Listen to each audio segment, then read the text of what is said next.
Welcome to Easy English, your go-to channel for improving your English and life. Hello and welcome. Today we're looking at a really significant development based on the information you've shared with us. Quite a stack of articles and policy details here. Yes, it's definitely a complex picture. It all seems to revolve around this major policy shift happening around May 2025. Focused specifically on visas for individuals from China, especially students. That's right. So our aim is to unpack this using just the information provided. We want to get to the heart of it, the key points, the impacts, the reactions from different angles. Okay.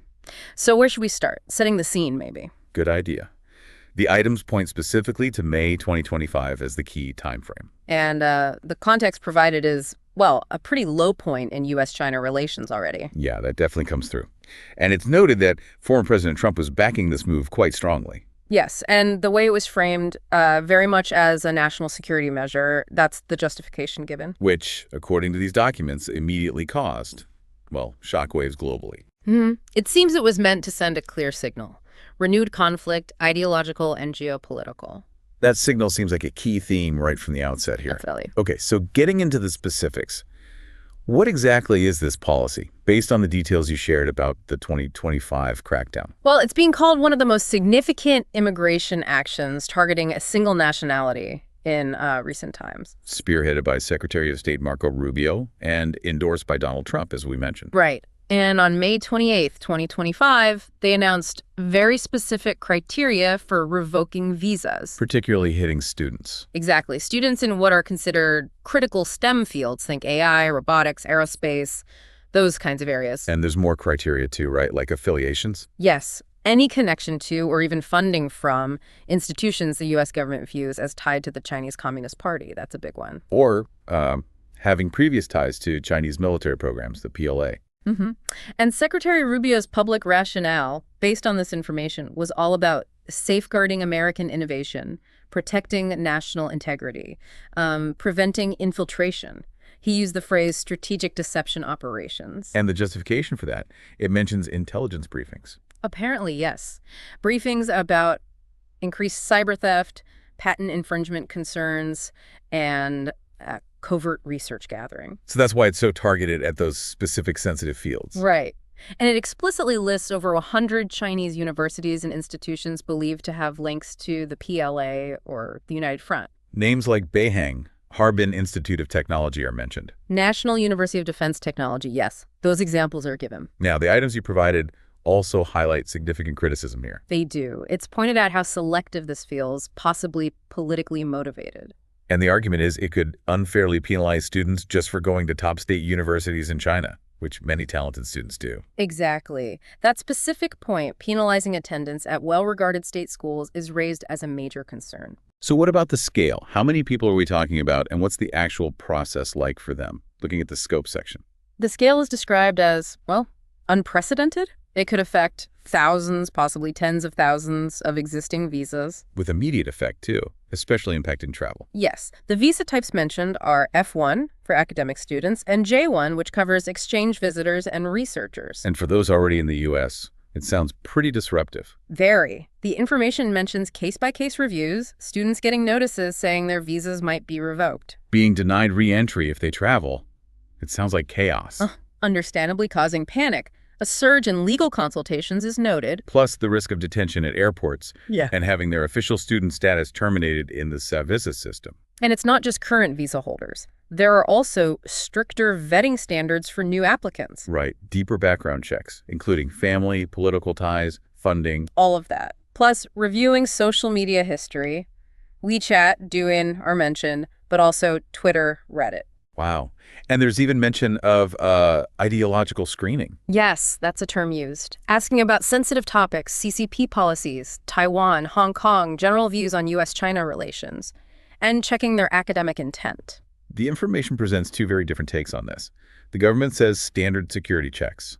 But critics are raising alarms, calling it ideological testing, worrying about human rights risks, political litmus tests. Terms like unprecedented in modern history are used. Okay, so shifting to the consequences. Yeah. What's the fallout economically and for universities based on what you shared? It's described as substantial. The documents cite NAFSA data, estimating Chinese students contribute around $15 billion a year. $15 billion. It's huge through tuition, housing, living expenses. Exactly, and that really hits universities that rely on international tuition. It affects budgets, hiring, programs. Examples are given, right? UC Berkeley, MIT, University of Illinois, reporting withdrawals, fewer applications. Yes, those specific institutions are mentioned as feeling the impact. Yeah. And university groups like ACE are protesting. And beyond the money, what about research?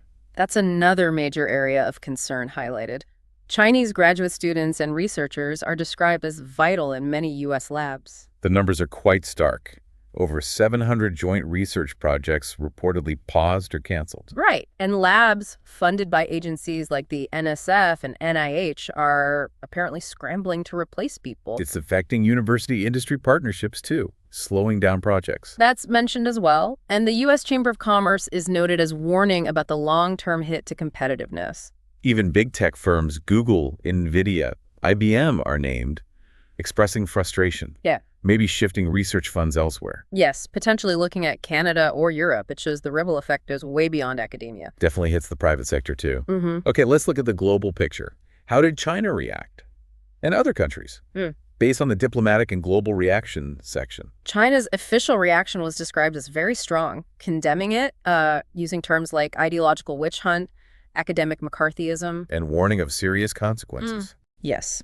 And they apparently took retaliatory steps pretty quickly by May 30th, 2025. Things like tightening visa rules for Americans. Suspending cultural exchange programs like Confucius Institute, Sister City Ties, lodging formal protests. Right. And state media reportedly amplified anti-American sentiment surrounding this. And outside of China, what about the global academic community? There was a notable reaction there, too, a rare joint letter, apparently signed by 30 top universities worldwide. Including big names like Oxford, Toronto, Sydney, ETH, Zurich. Yes, those are listed as signatories. And they didn't just condemn it, did they? They offered practical help. Exactly. They pledged to expand scholarship and visa support for students affected by the U.S. policy, basically offering an alternative. International organizations like UNESCO and the European University Association also voiced concerns. About academic openness and human rights. So turning back to the U.S., what was the reaction here? The domestic response section outlines quite a split. A real division, yes. On one side, you have major legal challenges. A coalition of universities, Harvard, Stanford, UC Berkeley, Columbia are named, filed a lawsuit on June 3rd, 2025. And their argument. Violations of due process, equal protection, basically arguing it's discriminatory based on national origin and interferes with their academic mission. And civil rights groups like the ACLU got involved too. Yes, framing it as a fight for civil rights and academic liberty. Then there were protests on campuses. Student walkouts, teach-ins, rallies. The items mention signs like, education is not espionage, and stop the ban, save our friends. Faculty also mobilized. A lot of signatures on an open letter. Over 15,000 professors, reportedly, coordinated by the AAUP. Their stance, as quoted, is against presuming guilt based on nationality. But then there's the other side. Strong support for the policy. Yes, from conservative think tanks like the Heritage Foundation, Center for Integration Studies, citing those espionage and tech leakage concerns. And support from former Trump administration officials like Stephen Miller and Mike Pompeo, calling it a decisive correction. Some Republican governors, Ron DeSantis and Greg Abbott are mentioned, also voiced support. And the FBI and DOJ justification, pointing to specific cases. Right. They point to instances where researchers were charged for failing to disclose ties, arguing this validates the need for aggressive enforcement. But the counterargument noted is that those cases are a tiny fraction, and this broad approach risks racial profiling and isolationism. That tension security versus openness really defines the domestic debate described here. So looking ahead, what are the potential long-term consequences discussed in the items? A major one seems to be China accelerating its push for academic self-reliance. They were already investing heavily. Like the double first-class university plan. Exactly. But this policy is seen as giving that push more urgency, plus creating incentives for students to return to China or stay there in the first place. Major R&D investment, too, by companies like Huawei and Alibaba. China's Ministry of Education is quoted as seeing it as an opportunity to reclaim our brightest minds. That's quite a statement. And crucially, other countries are stepping into the void, aren't they?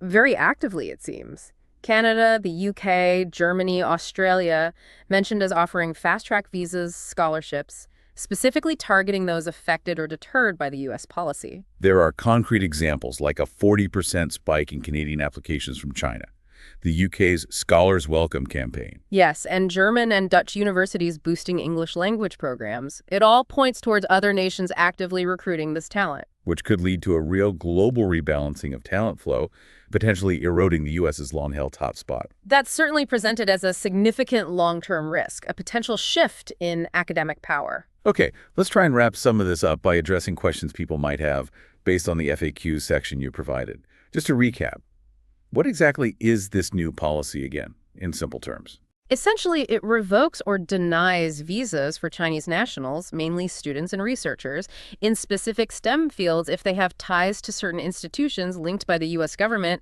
to the CCP or PLA.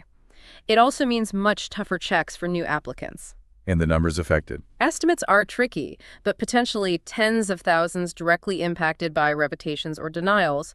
But the chilling effect, people deciding not to even apply, could affect many, many more. If a visa gets revoked, is there any way to appeal? Generally, not a standard one, according to these items, especially when it's justified on national security grounds. Legal challenges are possible, but success rates are reportedly low. Universities are offering some legal support. Why the laser focus on STEM students? The government's stated rationale is national security concern about technology transfer and espionage in critical fields. Critics, however, argue it amounts to profiling based on field of study and nationality. And China's reaction, summarized? Strong condemnation, calling it discriminatory, followed by retaliatory measures like tightening U.S. visas and cutting some exchange programs. And other countries are definitely trying to attract these students now. Yes, absolutely. Canada, UK, Germany, Australia, among others, are explicitly rolling out initiatives to welcome them. So looking at everything we've covered from the information you shared, this really does feel like a significant turning point. It certainly makes the path for students from China looking to study or research in the U.S. much more uncertain, much more fraught. And it really throws that core tension into sharp relief. The arguments for national security versus the principles of academic openness, fairness, judging people on merit. Principles the U.S. has traditionally championed. And the world is clearly watching how this unfolds. Other academic systems are already adapting. The legal fights, the protests, the diplomatic back and forth, it seems clear those will continue. Definitely. I suppose the big lingering question this leaves us with is, what will the ultimate cost be? Not just for the students caught up in this, but for U.S.-China relations, for global science, and for the image of the U.S. as a place of opportunity. It really underscores how interconnected global politics, national security, and the free exchange of knowledge have become. A lot to think about. Indeed. Well, that covers the key points from the information you provided us. Thank you for joining us for this discussion. Thank you.